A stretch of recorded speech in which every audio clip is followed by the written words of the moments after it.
सियासी चौक के इस खास कार्यक्रम में आज चर्चा होगी संभल में हुए हिंसा की। संभल में किसने फेंका हिंसा का पत्थर? संभल में साजिश के बाद अब सियासी घमासान। क्या कहती है आम जनता? हम हैं वाराणसी में, वाराणसी जहां पर ज्ञानवापी का भी केस चल रहा है। ऐसे में लोग संभल की हिंसा के बाद क्या सोचते हैं, सीधे बात करते हैं आम जनमानस से। संतोष जी, आपसे शुरुआत करेंगे। आप ज्ञानवापी के वादी भी हैं।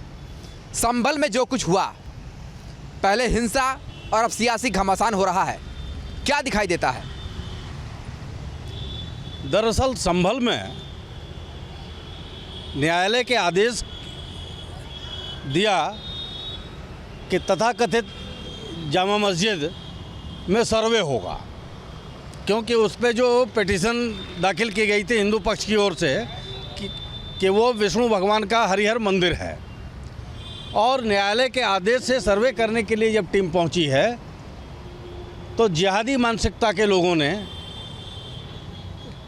एकजुट होकर के पथराव करना शुरू कर दिया।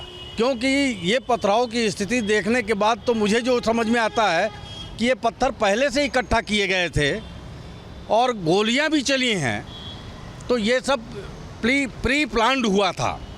और सियासत की जहाँ तक बात आती है, सियासतदार लोग बहुत से सियासत कर रहे हैं।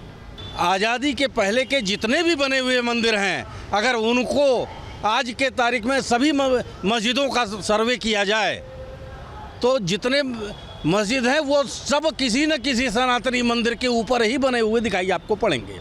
क्योंकि हिंदुओं का मान मर्दन करने के लिए, हिंदुओं को तोड़ने के लिए मुगलिया शासकों ने इस तरह का प्रयास किया। जो काशी में हम लोग आज अदालत में लड़ाई लड़ रहे हैं, देख रहे हैं, क्योंकि कृतवासेश्वर से लेकर के काशी विश्वनाथ तक का मुकदमा हम लोग लड़ रहे हैं आज की तारीख में। और विश्व वैदिक सनातन न्यास की तरफ से आपने देखा है कि हम लोग बराबर इस बात को कह रहे हैं कि आज जैसे मदरसे हमारे देश में हैं, ये मदरसे क्या हैं? ये मदरसे तालिबानी अड्डे हो चुके हैं। यहाँ पे तालिबानी शिक्षा दी जाती है, जहाँ पे सिर्फ जिहाद की ही बात की जाती है, और वो जिहादी मानसिकता वहाँ दिखाई पड़ी। आज अगर यूपी में योगी आदित्यनाथ की तरह प्रबल सीएम न हुआ होता तो शायद वहाँ पे ये बलबा और ज़्यादा बढ़ गया होता, लेकिन प्रशासन ने रोक लिया। इस होने वाले बलबे को मैं साधुवाद देता हूँ, योगी जी को भी और प्रशासन को भी। और साथ ही साथ मस्जिद का मामला है, जहाँ जहाँ मस्जिद का मामला आपको दिखाई पड़ रहा है वो सब हिंदुओं का मंदिर हुआ करता था, जिनको तोड़ करके उन्हीं के मलबों से मस्जिद का निर्माण किया गया है। और अब सनातनी जाग चुका है और अपने मंदिरों को हासिल करेगा। चलिए, ये बातें तो न्यायालय स्पष्ट करेंगी। बात जिस तरीके से संभल की हो रही है कि हिंसा और अब सियासी घमासान में बदल रहा है ये सारी चीज़ें, आम जनता क्या सोचती है इस पर?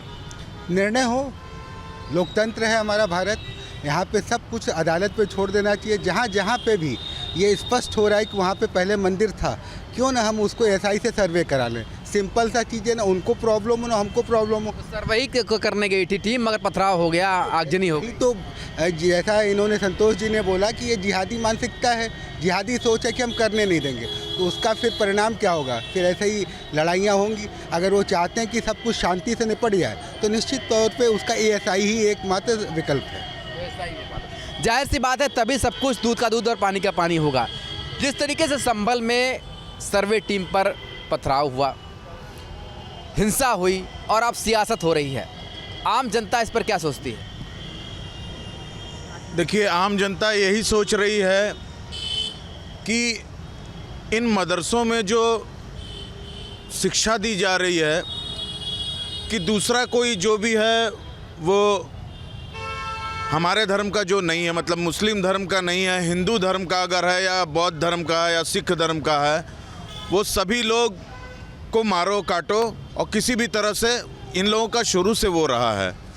तो राजनीति करने वाले तो लोग राजनीति कर ही रहे हैं, लेकिन मेरे समझ से अगर एएसआई सर्वे अगर हो रहा है तो उसको करने देना चाहिए इन लोगों को, और शांति से अगर सब कुछ निपट जाए, शांति से अगर हम लोगों को मंदिर वहाँ पे सबूत हैं दे दिया जाए तो वो ज़्यादा अच्छा होगा।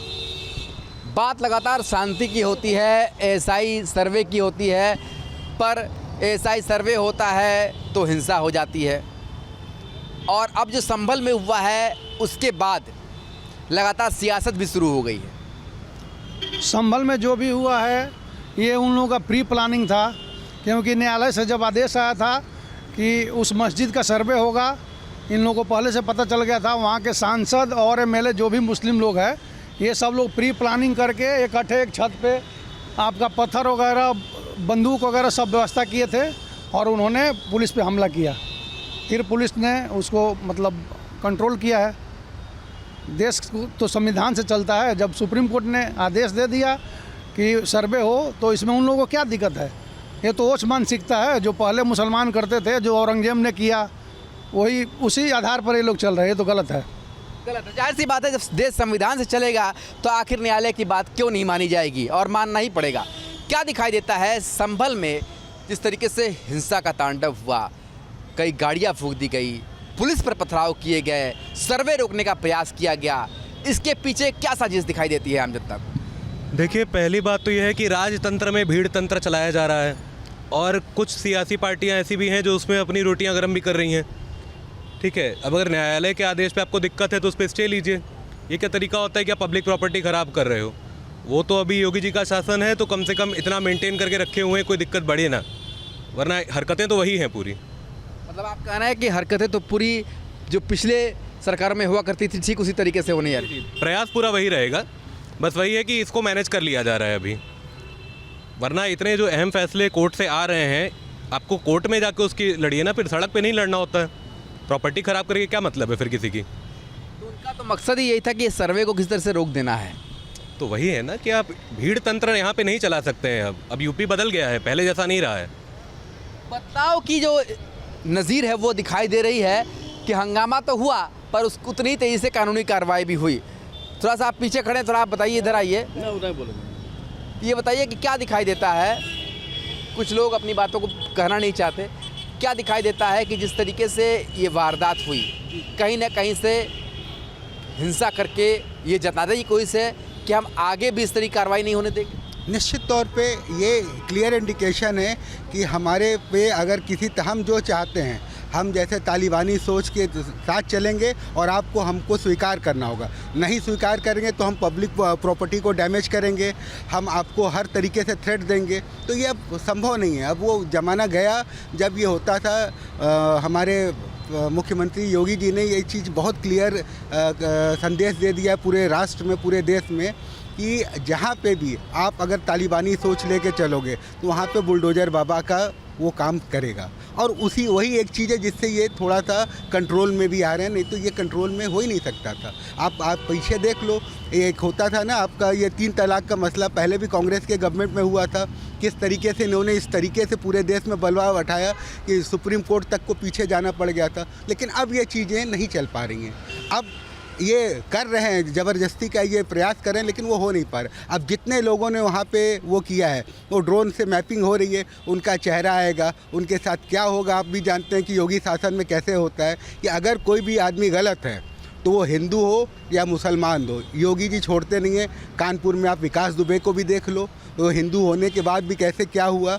और आप कहीं पे भी देख लो, अगर कोई मुसलमान है तो यहाँ पे हमारे उत्तर प्रदेश में अब हिंदू मुसलमान नहीं चलता है। जो न्याय के साथ रहेगा वही सर्वाइव करेगा, वही सक्सेस करेगा। और जो भी भीड़ तंत्र या तालिबान सोच रखेगा उसको निश्चित तौर पे पनिशमेंट मिलेगी। न्याय की बात होती है और इस न्याय को सियासतदान को भी समझना चाहिए। संतोष जी, एएसआई का जब सर्वे हुआ ज्ञानवापी में तो आप भी वहाँ पर मौजूद थे।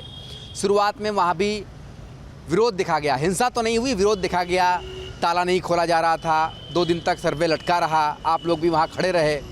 संभल में जो कुछ हुआ, सीधे सीधे वहाँ पर हिंसा की गई। तो क्या लगता है कि आने वाले दिनों में जहाँ जहाँ सर्वे होना है, इस हिंसा के माध्यम से उन दरवाज़ों को बंद करने की कोशिश की गई? ये सनातनियों को डराने की कोशिश है। ये मुगलिया मानसिकता के लोग सनातनियों को डरा के रखना चाहते हैं। उन्हें ये नहीं मालूम है कि प्रशासन तो जो अपना काम कर रहा है, लेकिन हम सनातनी कमर कस के तैयार हैं कि तुम्हारी मुगलिया मानसिकता को जड़ से उखाड़ कर हम फेंक देंगे और आने वाला समय ये तय करना पड़ेगा भारत की सरकारों को भी कि जो सनातन की बात करेगा वही हिंदुस्तान में राज करेगा, अन्यथा हम किसी को बर्दाश्त नहीं करेंगे, किसी तालिबानी सोच को। अगर तुम अरब से आए हो तो तुम्हें हिंदुस्तान से मतलब क्या है? तुम्हारा हिंदुस्तान हुआ कैसे? और अगर तुम हिंदुस्तानी हो तो तुम मुसलमान कैसे हो? ये उन्हें सोचने की ज़रूरत है कि वो आज मुसलमान हैं तो मुसलमान क्यों हैं।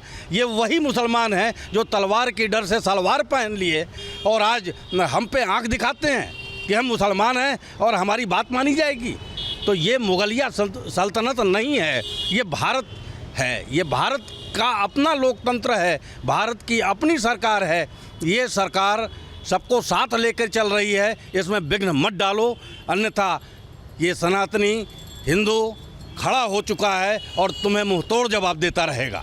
ये तो कानूनी कार्रवाई है और कानूनी कार्रवाई चलती रहेगी। जिस तरीके से एएसआई का सर्वे हो रहा था और एएसआई का सर्वे के माध्यम ये यही है कि सच जो है वो कोर्ट के सामने आए ताकि जो मुकदमा लड़ा जा रहा है उस पर सही फैसला आ सके। तो फिर हिंसा के रूप में क्या करना चाहते हैं ये लोग जो संविधान को नहीं मानते? ये लोग केवल बस डराना चाहते हैं और अपनी ताकत दिखाना चाहते हैं हम सभी लोगों को कि हम कुछ भी कर सकते हैं। हम किसी चीज़ को नहीं मानते, हम अदालत को नहीं मानते, हम एएसआई को नहीं मानते, हम सुप्रीम कोर्ट को नहीं मानते। इनके सोच ये है, इनको ये मदरसों में सिखाया ही गया है कि जो धर्म के किताब में जो लिखा है बस वही सब कुछ है, उसी को मानना है। ना कोई इनके लिए सुप्रीम कोर्ट कुछ भी है, ना इनके लिए एएसआई कुछ भी है, ना इनके लिए डीएम, ना इनके लिए सीएम, ना इनके लिए पीएम, इनके लिए कुछ भी नहीं है। तो इनका जो अपना जो एक क्राइटेरिया बना हुआ है वही इनके लिए सब कुछ है, इसीलिए ये सब कुछ सोचते हैं कि इनके हिसाब से सब कुछ हो। क्या दिखाई देता है राहुल जी आपको? आप तो सब बहुत उम्र हो गई है, बहुत कुछ देखा होगा। संभल में जो कुछ हुआ, हिंसा हुई एएसआई सर्वे टीम के ऊपर, क्या आगे इस तरह की सर्वे टीम को रोकने का एक प्रयास है? एकदम प्रयास है। और दूसरी बात ये है कि ये लोग हिंदुओं को दबाना चाहते हैं, सरकार को दबाना चाहते हैं, अपने बल पे सोचते हैं कि हमारे पास बल ज़्यादा है, हम मारपीट कर सकते हैं, किसी भी तरीके से अवांछनीय तत्व आ करके काम करते हैं। ये नहीं कि सभी लोग हैं, लेकिन 10% 5% जितने लोग हैं वो इस तरीके की व्यवस्थाओं करके ख़राब करते रहते हैं, जिससे कि भारत की छवि ख़राब होती चली जा रही है। इसीलिए हिंदू और मुसलमान का अलग अलग थोड़ा सा सोच बदलता चला जा रहा है। हम लोग साड़ी का काम करते हैं, हम लोग के पास 90% मुस्लिम का काम होता है। अब ये सोच हो गई है कि 90% की जगह 70% क्यों ना करें, 20% हिंदुओं का ही क्यों नहीं मान लें। तो इस तरीके की सोच नहीं होना चाहिए था, लेकिन इस तरीके की यदि कोई बल अपना दिखलाएगा तो हम लोग क्या कर सकते हैं? हिंदू लोग क्या करेंगे? हिंदू लोग भी अपना थोड़ा सा फाइनेंशियल देखेंगे, उनको सपोर्ट कम करेंगे, वो लोग भी सपोर्ट हम लोग को कम करते हैं, हम लोग भी करते हैं। सोच में बिखराव हो रहा है ना, ये जो एकता की बात होती है वो खत्म हो रही है कुछ चंद लोगों के चलते। बिखराव इसलिए हो रहा है जब आप ऐसा शो करोगे कि थोड़ा सा यदि सरकार की बात नहीं मानो, कोर्ट की बात नहीं मानो, सर्वे कराने में आपको क्या दिक्कत है, इसका मतलब कहीं ना कहीं गलत है, तभी तो सर्वे कर रहा है और उसको आप रोक रहे हो, कहीं तो गलत होगा। यदि आप सही हो तो गलत होगा ही नहीं। सर्वे नहीं, कुछ भी कर लो, क्या दिक्कत है? बहुत सारी जगह होता है, इनकम टैक्स का छापा पड़ा, कहीं ईडी का छापा पड़ा, किसी को कोई फ़र्क नहीं है तो नहीं फ़र्क है। यदि आप गलत है तो फ़र्क पड़ेगा। ये चक्कर बिल्कुल, लगातार लोग ये मानते हैं कि अगर सही है सब कुछ तो एएसआई के सर्वे कराने से दिक्कत क्यों है। ये कौन लोग हैं जो सर्वे को रोकना चाहते हैं, हिंसा करना चाहते हैं, ऐसी स्थिति उत्पन्न करना चाहते हैं ताकि ये सर्वे रुक जाए। पर आम जनता जाग चुकी है। लगातार लोगों का ये कहना है कि मुख्यमंत्री योगी आदित्यनाथ की सरकार लगातार जहां भी हिंसा होती है उसे तुरंत काबू करती है और कानून का ऐसा राज कायम होता है कि दोबारा वहां कोई हिंसक गतिविधि नहीं होती। संभल को लेकर लोग भी ये मानते हैं कि सबसे पहले संविधान है और कानून है, उसे हर व्यक्ति को मानना ही होगा। नमस्कार, सियासी चौक में आपका बहुत बहुत स्वागत है। मैं हूं अविनाश सिंह और आज हम सियासी चौक में बात करेंगे संभल की, संभल की उस घटना की जिसमें जमकर बवाल हुआ और देखा जाए तो इस घटना ने कई बड़े सवाल भी खड़े किए। सवाल ये भी है कि क्या हिंसा को लेकर पहले से कोई प्लानिंग की गई थी, क्योंकि जब सर्वे की टीम वहाँ पर पहुँची तो सुबह का वक्त था और अचानक से हज़ारों की तादाद में लोग जुटने शुरू हुए, पत्थरबाजी हुई, जिसके बाद गोलियां चली, जिसमें कई लोग घायल हुए हैं, पुलिसकर्मी भी घायल हुए हैं। और इसी मुद्दे पर आज बातचीत करेंगे। इस वक्त मैं लखनऊ के हजरतगंज में हूं, तमाम लोग इस वक्त मेरे साथ जुड़े हुए हैं। लोगों से समझते हैं कि आखिर इस घटना को लेकर वे क्या सोचते हैं। सबसे पहले सवाल आप ही से है कि संभल की घटना आपने देखी, जिस तरीके से जमकर बवाल हुआ वहाँ पर, और उसके बाद उस पर सियासत भी हो रही है, किसे जिम्मेदार मानते हैं इस जो घटना हुई है, जो हिंसा हुई है? ये इस पे सारा विपक्ष सपा और कांग्रेस की सोची समझी साजिश थी, चूँकि हार की हताशा रही, जबकि कोई चीज़ सर्वे हो रहा था, सर्वे हो जाने दीजिए, वह सरकारी कर्मचारी थे, सरकारी अधिकारी गए थे, ऐसा तो कोर्ट के आदेश पे सर्वे हो रहा था, और आप हर जगह अड़ंगा लगा देते हैं। और हर अड़ंगा लगाने का मतलब अब आप एक समुदाय के विशेष के यहाँ छतों पे, हमारी ये नहीं समझ में आता किसी भी कार्यक्रम में एक समुदाय विशेष के यहाँ छतों पे कंकड़ पत्थर कहाँ से आ जाते हैं, कोई भी कार्यक्रम। और वहाँ का माहौल बिगाड़ा किसी मुस्लिम समुदाय ने, उन्होंने नहीं तो ढंग से अगर वहाँ का सर्वे आई थी, सर्वे कर लेती, अपनी रिपोर्ट दे देती, उसके बाद कोई बातें नहीं थी। लेकिन इन लोगों ने जानबूझ करके सबको इकट्ठा किया, इकट्ठा करके प्रशासन के ऊपर वो ईंटा गुम्मा चलने लगे। तो प्रशासन भी अपने बचाव के लिए कुछ ना कुछ काम करेगा। प्रशासन ने अपने बचाव के लिए फिर उसने आंसू घोष गोले छोड़े, डंडा, लाठीचार्ज, तो प्रशासन के हाथ में वो तो करना पड़ेगा। जो जहाँ भी भीड़, नहीं तो जियाउल हक की तरह होता, वहाँ प्रतापगढ़ की तरह मार दिए जाते एक दो चार हमारे सिपाही। तो इसलिए अब जो भी शासन जो है वहाँ का माहौल बिगाड़ने का काम सिर्फ विपक्ष वालों ने किया है, और वो कोई चीज़ सही लाने नहीं देना चाहते हैं। कौन नहीं जानता है कि इतिहास में कि मुगलों ने 700 साल यहाँ पे राज करके सारे भी हमारे जितने वो थे मंदिर थे उनको तोड़ करके उनके ऊपर मस्जिदें या वो कब्रिस्तान बना दिए। तो आज अगर उनका जांच हो रही, जांच में जो होगा तो वो दूध का दूध, पानी का पानी निकल आएगा। तो उसमें परेशानी तुमको क्या है? या अगर जब तुम्हारी मस्जिद होगी तो मस्जिद निकल आएगा, उसमें साक्ष्य कहाँ से निकल आते हैं? ये लोग सिर्फ साजिश करना चाहते हैं, देश को सांप्रदायिक के उसमें झोंकना चाहते हैं। और चूँकि हार की हताशा है जो उपचुनाव में, और देश की और प्रदेश की जनता जान चुकी है, अब इन लोगों का ये हथकंडा नहीं चलने वाला। इनको इसी तरह का जवाब अब इस प्रदेश की जनता देती रहेगी। ठीक है, किसे जिम्मेदार मानते हैं आप? जिस तरीके से हिंसा हुई, जो बवाल हुआ, उसमें कुछ लोगों की जान भी गई, और देखा जाए तो चूंकि पुलिस फोर्स की मौजूदगी में, हालांकि पुलिस पर पथराव हुआ, वहां पर लाठीचार्ज हुआ और कई पुलिस वालों को चोट भी आई है, किसे जिम्मेदार मानते हैं? आपको लगता है कि इसके पीछे कोई गहरी साजिश हो सकती है? देखिए, इसमें त्रुटि हुई है। त्रुटि ये हुई कि अगर न्यायालय के आदेश पर वहाँ मौके पर कमीशन गया तो न्यायालय ने गाइडलाइन उत्तर प्रदेश सरकार को क्यों नहीं दिया? पहला सवाल ये है। दूसरा सवाल ये है कि न्यायालय के आदेश को फॉलो कराना, न्यायालय के आदेश को सुनिश्चित कराना, न्यायालय के आदेश का कंप्लाइंस में सहयोग करना, ये सरकार और सिस्टम का धर्म बनता था। लेकिन न सरकार उसको गंभीरता से लिया, न वहाँ का जिला प्रशासन उसको गंभीरता से लिया। इसलिए नहीं लिया कि अगर आग यूं ही सुलगती रहेगी, आपका उसे आग में लाभ है, आपका तड़पन में लाभ है, आपका पीड़ा में लाभ है, इसलिए आप निरंतर वही आग को जलाते रहते हैं। समाज की एकता जलाने के लिए, देश की अखंडता जलाने के लिए, देश का संप्रभुता जलाने के लिए आप जला रहे हैं। आप मालिक हो, जलाओ, तुमको मुबारक हो। लेकिन एक इंसानियत का रक्षा करने के लिए, चाहे वो हिंदू मरे चाहे मुसलमान मरे, मरा तो वहाँ इंसान है। इंसान जब मरा है तो मैं उस घटना पर जिला प्रशासन की निंदा करता हूँ, और उनको लानत है कि जो प्रशासन लॉ एंड ऑर्डर की रक्षा नहीं कर सकती, उसको निकम्मी लॉ एंड ऑर्डर को, सरकार को उखाड़ फेंकना चाहिए। यही मेरी मांग है आपके चैनल से। ठीक है, कुछ और भी लोग हैं। कल की जो घटना हुई संभल की, अखिलेश यादव ने बाद में कहा कि ये सरकार ने कराया है, ये भारतीय जनता पार्टी ने कराया है। ये राष्ट्रीय अध्यक्ष समाजवादी पार्टी के अखिलेश यादव जी जो बोल रहे हैं, ये हार की हताशा है, और ये नहीं समझ पा रहे हैं कि इनकी धरती खसक गई है।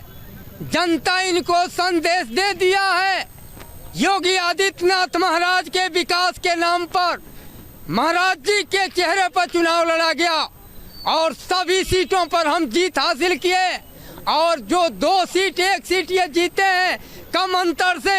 जो संभल में जो घटना घटी है, हमारे हिंदुओं के ऊपर जुलूस लेके वो जा रहे थे, जय श्री राम का नारा लगा रहे थे, वो समाजवादी पार्टी के कार्यकर्ता थे और कांग्रेस पार्टी के कार्यकर्ता थे।